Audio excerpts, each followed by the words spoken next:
That's what Americans do now. They're always willing to trade away a little of their freedom in exchange for the feeling, the illusion of security.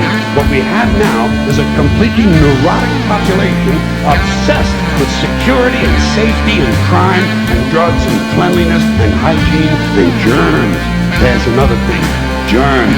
Where did this sudden fear of germs come from in this country? Have you noticed this? The media constantly running stories about all the latest infections, salmonella, E. coli, hantavirus, bird flu, and Americans they panic easily, so now everybody's running around scrubbing this and spraying that and overcooking their food and repeatedly washing their hands, trying to avoid all contact with germs. It's ridiculous, and it goes to ridiculous lengths. In prisons, before they give you a lethal injection, they swab your arm with alcohol. It's true.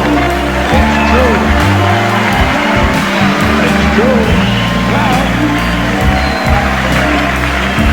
Well, they don't want you to get an infection.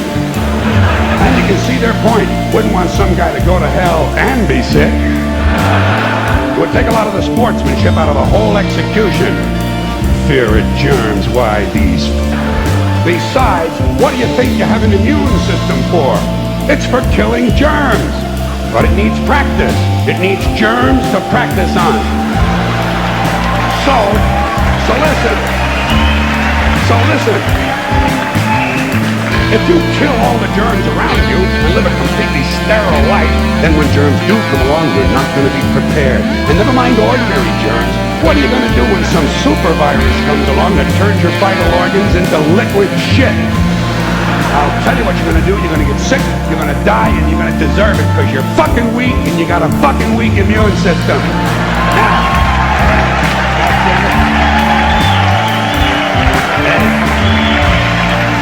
all right.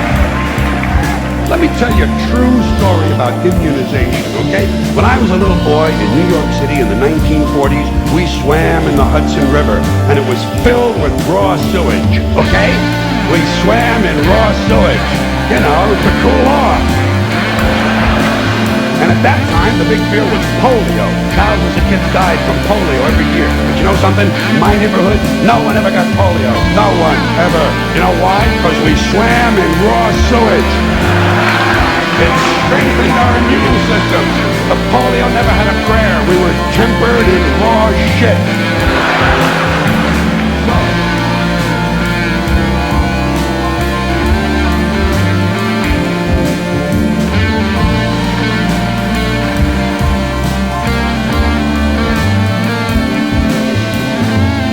Boy, everyone in this country is always running around yammering about their fucking rights. I have a right, you have no right, we have a right, they don't have a right. Folks, I hate to spoil your fun, but there's no such thing as rights, okay? They're imaginary. We made them up, like the boogeyman. The Three Little Pigs, Pinocchio, Mother Goose, shit like that. Rights are an idea, they're just imaginary. They're a cute idea, cute, but that's all, cute and fictional. But if you think you do have rights, let me ask you this, where do they come from? People say, well, they come from God. They're God-given rights. Oh, fuck, here we go again. The God excuse, the last refuge of a man with no answers and no argument. It came from God.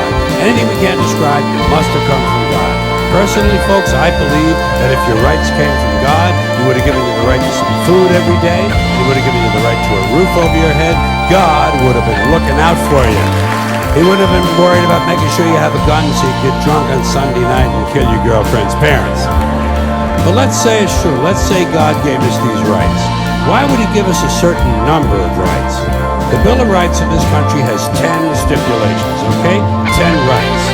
And apparently God was doing sloppy work that week because we've had to amend the Bill of Rights an additional 17 times. So God forgot a couple of things like slavery. Just fucking slipped His mind. But let's say God gave us the original 10. He gave the British 13. The British Bill of Rights has 13 stipulations. The Germans have 29. The Belgians have 25. The Swedish have only 6. And some people in the world have no rights at all. What kind of a fucking goddamn God-given deal is that? No rights at all? Why would God give different people in different countries different numbers of different rights? Boredom? Amusement? Bad arithmetic? Do we find out at long last after all this time that God is weak in math skills? Doesn't sound like divine planning to me. Sounds more like human planning. Sounds more like one group trying to control another group. In other words, business as usual in America. Now, if you think you do have rights, one last assignment for you. Next time you're at the computer, get on the internet, go to Wikipedia. When you get to Wikipedia, in the search field for Wikipedia, I want you to type in Japanese Americans 1942, and you'll find out all about your precious fucking rights, okay? All right. You know about it. You know about it. In 1942, there were 110,000 Japanese American citizens and good standing, law-abiding people who were thrown into internment camps simply because their parents were born in the wrong country. That's all they did wrong. They had no right to a lawyer, no right to a fair trial, no right to a jury of their peers, no right to due process of any kind. The only right they had, right this way, into the internment camps. Just when these American citizens needed their rights the most, their government took them away.